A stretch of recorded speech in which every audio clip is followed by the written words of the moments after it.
Hi, I'm Cassie, host of the Curiosity Junkie podcast and the Love and Healing podcast. If you enjoyed today's episode, please hit the subscribe button to follow us and receive new episodes each week. If you really enjoy the podcast and you're feeling generous, please hit the donate button. We work hard to create original content and keep the podcast ad-free. Today's guest is a sought-after speaker and leader. She is a psychotherapist who meets her clients at the intersection of spirituality, psychology, and science. Please welcome Tracy Brady. Hi, Tracy Brady. Welcome back to the podcast. Thank you for having me. It's good to be here.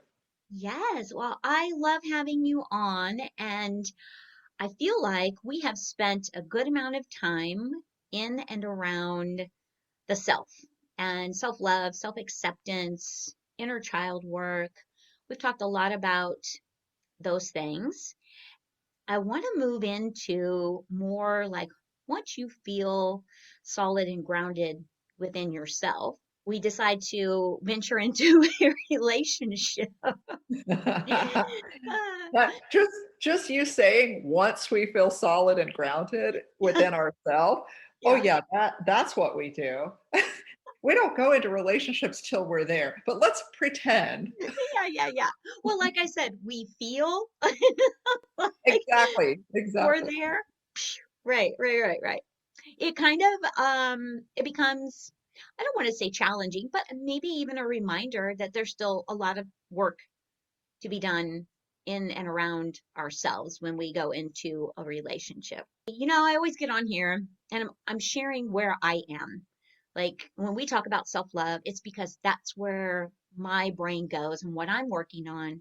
And so as I move into a relationship, which I'm in and have been for, I don't know, 7, 8 months now, I go, oh wow, there's like all kinds of stuff here that should be talked about. So, and I did talk with Richard and say, hey, I'm going to be openly sharing my stuff. Are you okay with that? And he was like, absolutely. It's your stuff. So share away, which I love. But one of the things as I'm like looking into relationship information is that the phases, of a relationship when it's new, it's exciting, you're in the honeymoon phase. And then you slowly shift into, okay, real life hits and they're not perfect. You're not perfect. There's work to be done. And communication, I think, comes to mind first thing when I think about a healthy relationship. So let's talk a little bit about communication within a relationship, especially in the beginning. We're coming in with our best selves. We genuinely want to bring joy to that other person. And then suddenly you go, whoa, whoa, whoa, whoa. I'm starting to feel like I'm not being true to me, or that's how I go, because I spent all this time with myself and I'm comfortable. And then I'm like, how do I keep that as I'm diving into a relationship with someone I really like and care about and want to have them in my life, but not lose me? Wow. I You're know, such right? a Don't. couple. Congratulations. Thank you. Oh, I know that you're happy about this relationship, and I'm very happy for you. Mhm. That one of the first things you talked about was phases of relationships. And it sounds like you and you want to talk a little bit about noticing a shift between those phases, especially one going from what you called honeymoon, Right?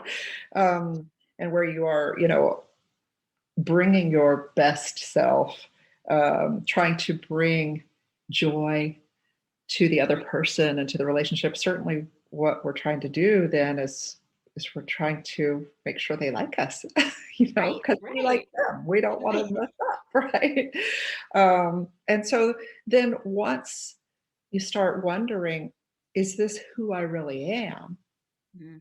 Or am I doing this for them and it's not really right for me? Or is it right for me? Those can be questions that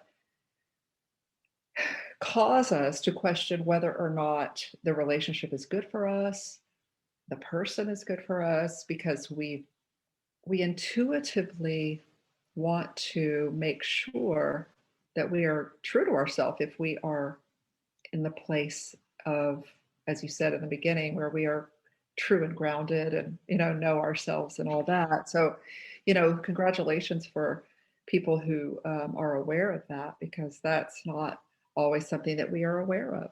Mm, We feel those feelings of um, discomfort or anxiety, but but may not be sure why, or not go inside for those things. We may blame the other person. mhm, You're the one making me feel this way, and therefore I'm going to leave, or it's not right for me, or you're no good for me. And certainly those are, um, there are red flags. I mean, if there's physical abuse or things like that. But one of the first things I would say is that awareness has to come first, right? It has to come first. And so relationships are, whether they're intimate couple type relationships or whether they are parent child or a good friend or coworker or whatever, they are all reflections for us to become more aware of ourselves. mm, mhm, So I don't believe that we are attracted to any relationship unless there's something for us to become more aware of so that we can be closer to who we were created to be. ooh, I like that. So when you have these challenges, that's why I think relationships are very sacred. And I have been and known, you know, people, and I've certainly been in my own experience where I have not been willing to see that as a challenge for me to go within, as a reflection for me to go within and see what's happening. Mm, And so I've, turned around and said, right, I'm right. not putting up with this, what. That has been to my detriment. It really has, because I am always faced, and I believe we're always faced with mirrors for us to have another opportunity to look at ourselves again. Mhm, So awareness is the first thing. Um, and then I think when we have a relationship, our intention becomes paramount. Um, when you say you are, if you maybe wonder if you're being true to yourself, mhm, I think you have to look at your intention. And if something is not feeling authentic for mhm, you, rather than decide that it's the other person who's at fault or who isn't appreciative or who is a jerk or whatever, uh, first give yourself the opportunity to go back and look at your own values, first of all, and ask yourself, what is it that's important to me here? And what is it that's important to them? Because now you're in a relationship. And if you want to keep that relationship, if you think it's still good for you, which I think it probably is, if it's, if you've got love and you both are intending to put each other in a position where you care for and nurture each other in addition to the relationship, then it's wise to take the time to say, what value is this affecting inside me, and have I done my work on that? I don't know if you have an example or you could create an example. Yeah, what comes to mind is when we first started dating. For me, it was this is a quality about myself I love. It's something I love and hate, is that I don't do anything kind of. I'm like all in whatever I do, whether it's a relationship, a job, and I have to remember to pull back and give time to me. Like when I'm by myself, not in a relationship, is what I'm talking about, I will take a whole day and lay on a couch and binge watch something and eat popcorn and whatever all day. That's a recovery day. And when you get into a relationship, you're having so much fun. It's not like I'm saying this is a negative. You're having so much fun with the other person that all of a sudden you wake up and you're like, whoa, whoa, whoa. What about me? I need a day to do whatever the hell I want to do and taking it. And I was aware enough that that's exactly what I did. I just had a conversation and said, hey, I'm in a place where I'm starting to feel that I'm not taking care of what I need to take care of. So I'm just going to take a couple of days to myself and do what I need to do. And what I love about Richard is he was totally open for that. He's like, absolutely, you have to take care of you. I found that was for me, that was like one of the first times I actually said, hey, I'm feeling something. And I shared it. And it wasn't detrimental to myself or to the relationship. It actually benefited me, Richard, and the relationship. And I think, thank goodness, I am at a place where I'm feeling confident to say what I'm starting to feel. And I think a lot of people don't. Okay, so that's a great example, Cassie. You can kind of be, I don't know, we're animals, and when we're hot and heavy, it's like, we don't even come up for air, much less eat half the time, Right? I which love it. is fantastic. But we can become addicted to that, and that's okay because that's partly what bonds us, those hormones and all that kind of stuff, and it becomes a primary objective uh, to mate, to be with that person, to, all those kinds of things. But Hmm. then once you start coming, I don't want to call it coming down off the honeymoon, but rather coming back into reality. Hmm. Hmm. I like Because that. who in the world can or wants to sustain that level of intensity of emotion and physical and especially as we get older, good Lord. First thing I would say is that you know something. You spoke about knowing yourself enough to know that you do pretty much everything at 100%. You're either 0 or 100. There's not a lot of in between there. And so that may be something that you might want to look at. Hmm. But it's important for you that you get that. And so you're honoring that because that's where you are, and that you had developed I don't want to say a habit, but something that you took where you took care of that for yourself. And whether or not that's how you want to continue to take care of that need for yourself is that may change through the years, but Hmm. the most important part of that is that you did take care of it and you know how and you're aware of it. Right. But I do understand that sense that you talked about, that and you didn't say it, and he wasn't doing it. He wasn't taking time away from you, but rather it kind of felt like there was a competition within yourself about whether or not I take time for me and risk, because there's a risk involved when you first start taking care of yourself in a relationship, right? When you Yeah. start coming down off of this, let me show you that I'm super person, Right. superhuman, superwoman. I've done the same thing. I Right. can cook and spin plates on my feet and sing songs and dance and be hot and sexy all while working and change the oil in the car. Look at me. Eventually, you get gas, you need a break, you know. And so you get tired of that, right? And that's that inner calling to be who we are and to have someone love us for who we are. Mm. Hmm. That is so important. That's why, whether or not it seems like the right thing or the wrong thing, or they're going to not like me, or I really want to spend more time with them, but I know I need to do this for myself. Doing these things for yourself is important, to know that you can count on yourself, number one, Hmm.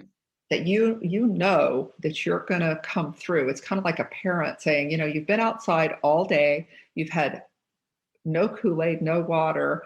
I know you're having a good time, but you got to come in and take 30 minutes and get hydrated and pee. And, when you're a kid, you don't want to stop playing, Right.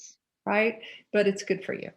And it gives you more energy, and it gives you that balance that you need so that you can go out and play again. So there Mhm. is that. Confidence in trusting that you're not doing anything to go against the relationship. You're not, you guys, I'm sure you didn't take your day on a day that you guys had planned something major.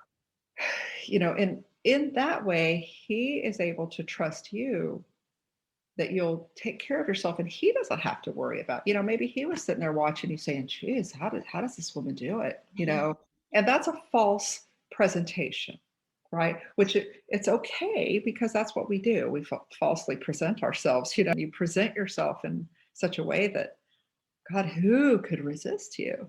And if they do, they're crazy. Because I have presented my very, very best self. But this goes right along with uh, that shadow side of ourselves. We're not perfect. We're not. I mean, we are perfect, but we're not always who we want to be. We have our uh, judgments, and we have our pettiness. One could present themselves as a very healthy, responsible, whatever. But really, you don't even have the time to take a shower, or you know you're only doing it for because you're in a relationship now or something like that. You're going to eventually go back to who you really are. You're going to have to. Absolutely. Absolutely. So I think that's having integrity, but going back to your value system, Mm. um, what's important to you, and that can't change permanently, really. That just can't change. And so that's why, if you find someone that supports that for you, Hmm. that's awesome. Yeah. I do think communication, I was married for 22 years, and I think it was an amazing, blissful relationship for 22 years because we never really had any deep conversations. The communication piece was missing, which blissfully ignorant, it worked for 22 years. And then at some point, it doesn't work anymore because there is no communication. And so for me, I really value the communication piece. Like that's really important to me in any and every relationship. And yet, it can be one of the most difficult pieces of a relationship. Being able to communicate openly, honestly, without combativeness or defensiveness.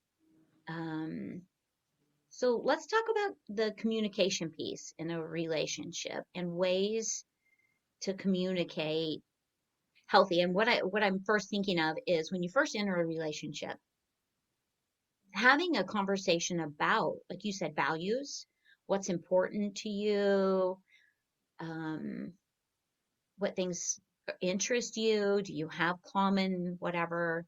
Are there certain things you feel like we should be talking about in the beginning of a relationship that we may not be doing? I think that actions do speak louder than words.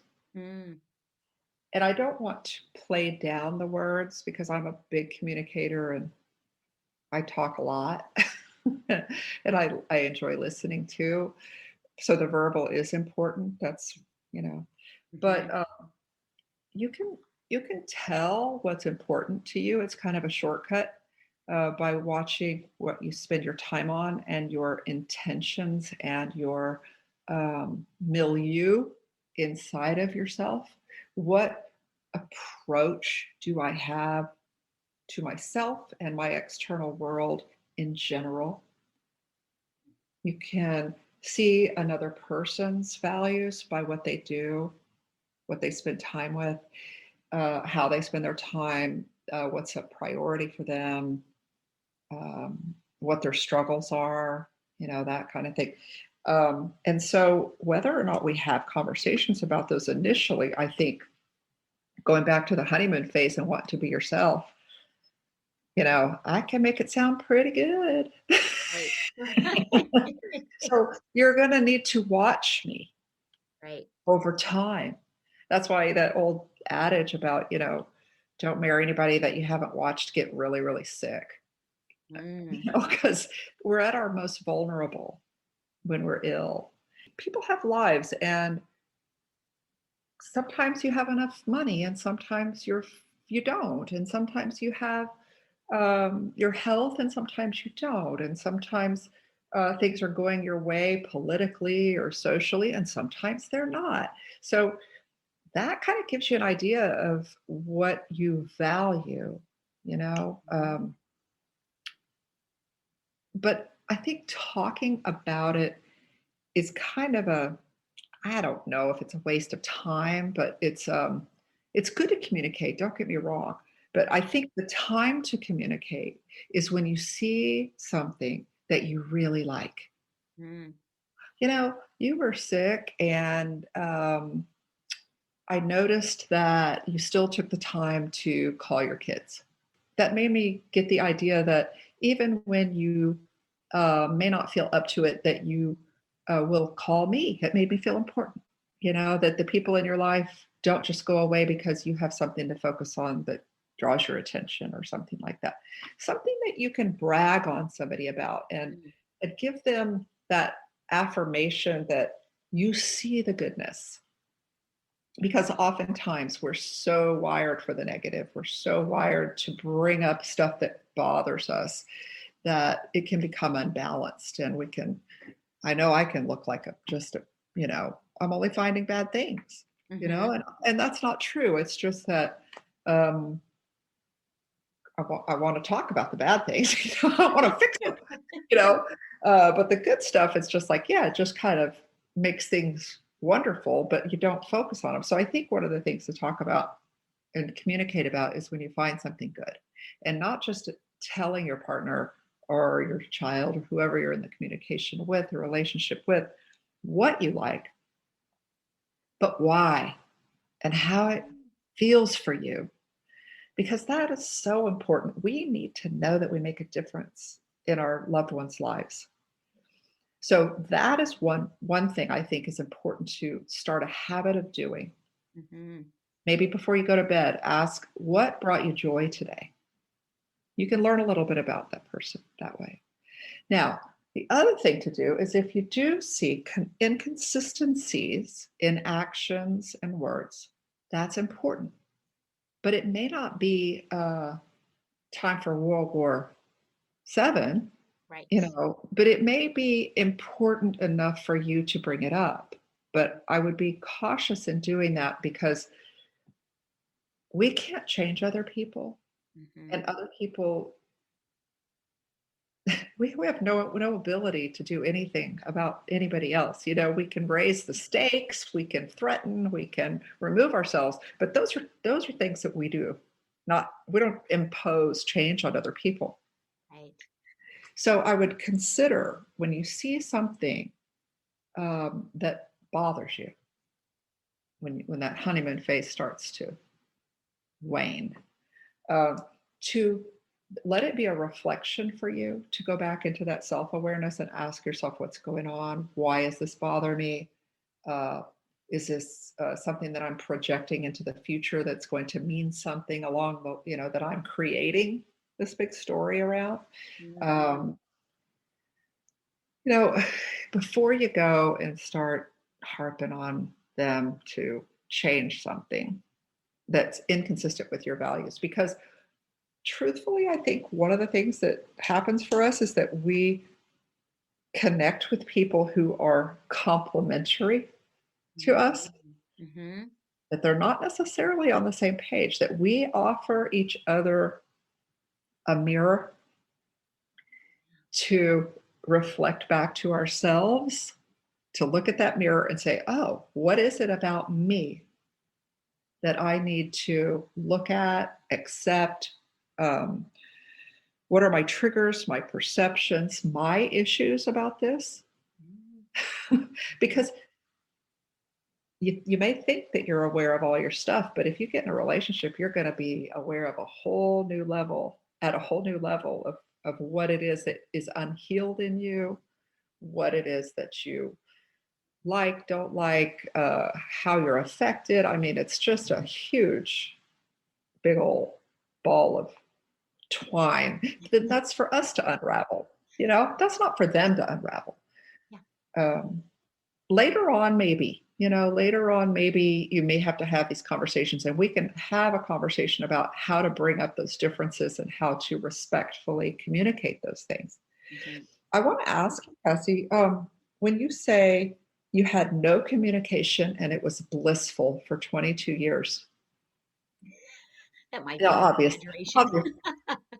obviously you had some communication, right? You had a couple of kids. Absolutely. But the blissful. So for you, and I'm guessing maybe your ex-husband too, you guys had an agreement where as long as there was no conflict, Yep. you were okay. Yeah.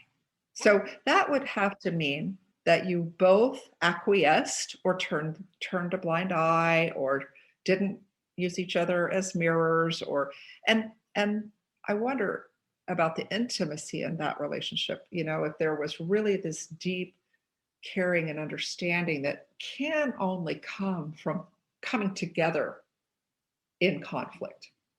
Yeah. Yeah. That's a great question. I've always felt like we were totally in love and connected, but I really, as I have done, like really reflected even about myself, it was like surface is the only way I can really describe it. It was fun. It was what I would consider loving. We absolutely care deeply for each other, and I still feel very connected to my ex-husband. We are very good friends and have a great relationship today. We've been divorced about 9, 10 years, something like that. Um, but I really do think that that is why communication is so important to me today, because I feel like had I had the tools and knew how to communicate, it would have been a deeper relationship. And so going forward, that's really important to me, is having a deep connection, being able to have conversations and not feel like it's that conflict thing that everyone tenses up when you even say the word conflict. I really want to be so comfortable in communication with the person that I want to spend the rest of my life with, that it's okay to say things, to be able to have those conversations about something that might be a little intense to talk about, but that we Mhm. both know and feel solid that we're coming from a place of love or self-reflection, and we're not blaming. We're not pointing a finger. It stays respectful. That is so important to me.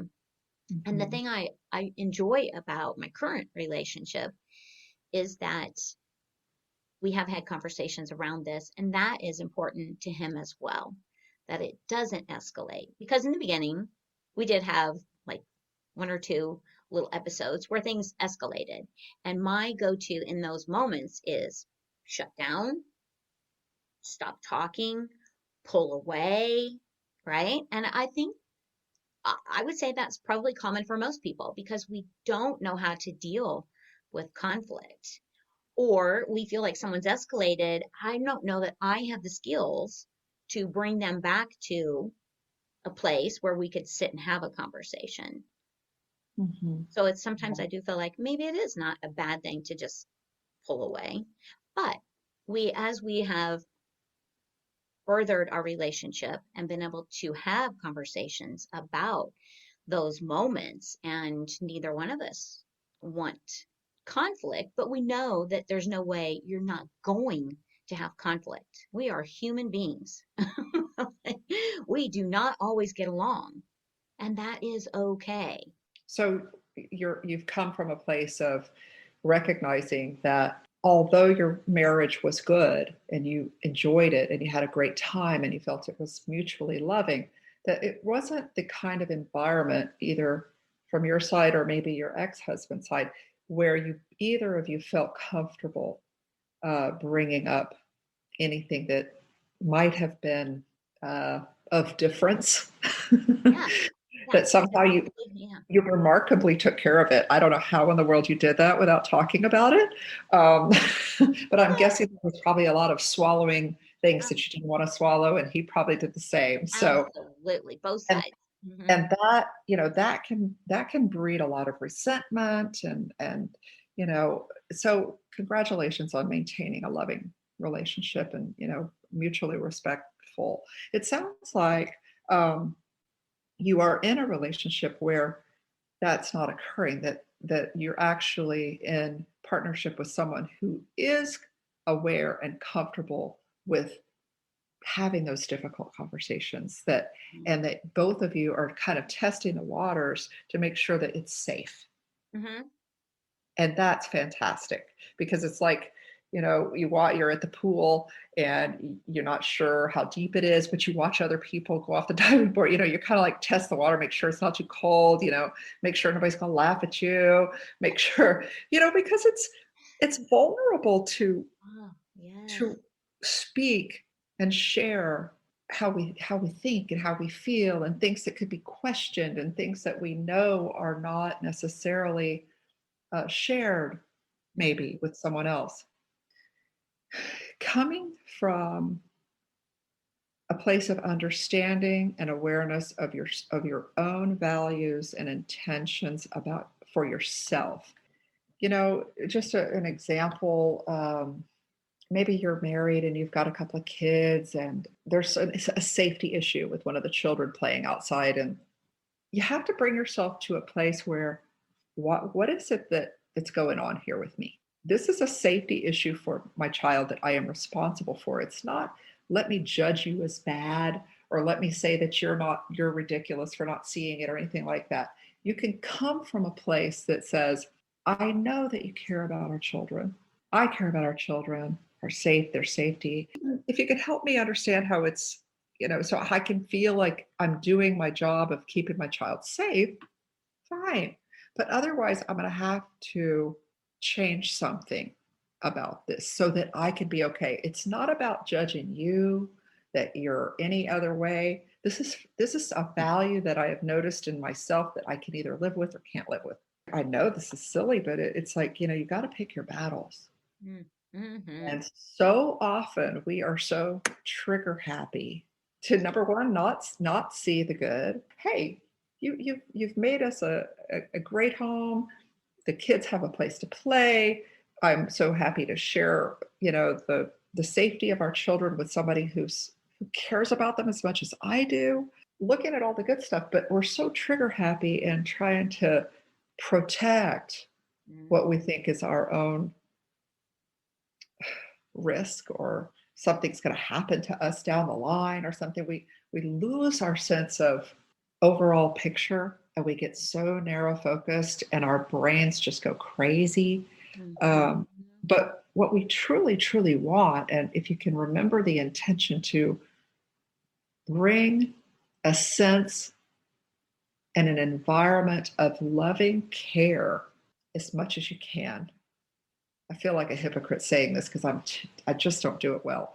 But if you can bring a sense of loving care and an environment of holding this relationship in a safe and nurturing space, no matter what you talk about, Mm-hmm.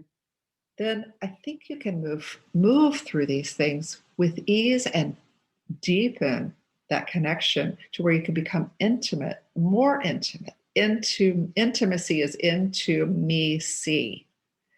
So you go into myself and see, which is vulnerable, but that bonds us. That really bonds us, coming together at those places of our difference and allowing us to see as a mirror, see the other person and their perspective as a mirror for ourselves, to bounce back and become more aware of ourselves, more in tune with what our values are. what is my responsibility here? What is not my responsibility here? How am I asking you to change so I can feel better when it's really my job to do that? More silence, I think, is good. More Mm, listening on both parts, but we can get into more of the tools and tactics another time. yeah, absolutely. A couple of things that I just want to circle back to that you said that I love and really want to drive home is the vulnerability piece. That is hard to do and be open and put yourself out there and be vulnerable, but it's such a wonderful thing when you can do it. I love the mirror analogy too. Like it really is that person in front of you is just reflecting back something that you may need to spend some time with. And then being aware, you have to be aware of what's triggering for you and not react. And we get so used to, like you said, we get so used to the reaction, going to the negative. I think those are three really solid things that if you take away anything from this conversation today in communication, I think those are vital and the coming from a place of love.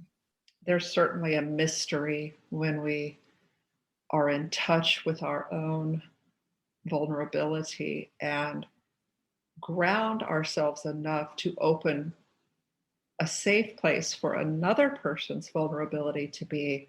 There's a beautiful mystery in that, which is an alluring place for humans, and Mm-hmm. I think we can touch the void with that, and it's amazing. And so, not running from it permanently is probably a real important thing to do, but to recognize that I may need some space, and you can always say that. This is I've noticed I'm getting a little upset here, or I'm wanting to run away, or I'm wanting to shut down, and I don't want to do that, but I'm going to need some time to think about this. And then can we come back to this? I'll let you know. I may need a day or two or an hour or two, whatever. Right. What you brought up is important, but I'm going to need some time to consider my own thoughts and feelings and values before I can bring myself authentically to this and give it Yes, the attention that it deserves.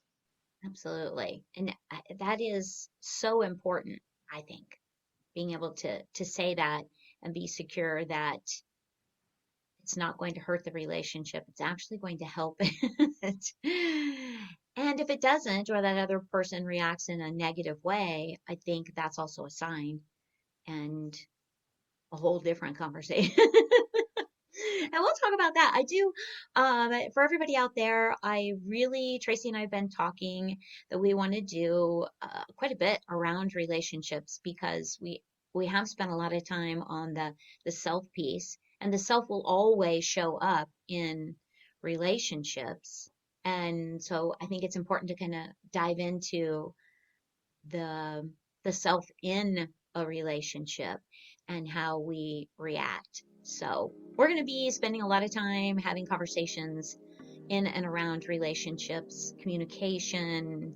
Join us again. Tracy, thank you so much for coming on and starting this section on relationships. Thank you, Kathy. Absolutely. To all of you, thank you for tuning in, listening, watching. Stay safe, and we will see you soon.